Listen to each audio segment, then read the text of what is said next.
Русская девушка ради хайпа грязно использовала якутскую семью. Девушка украла нашу семейную фотографию и хайпует на ней, придумав трэш-историю. Для контекста, вот это первая фотография нашего сына в социальных сетях.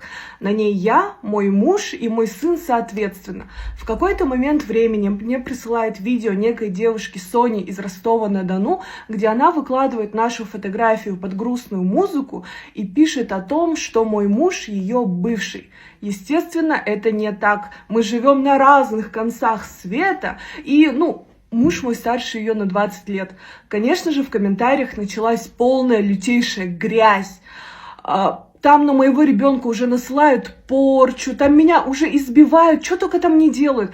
Это видео набрало больше 800 тысяч просмотров. Представляете, это почти как вся наша республика. Естественно, мои комментарии моих друзей, они совсем моментально удалялись. Я ей писала, она меня игнорировала. ТикТок на мои жалобы тоже никак не отвечал. Обычный русский шовинизм, как он есть.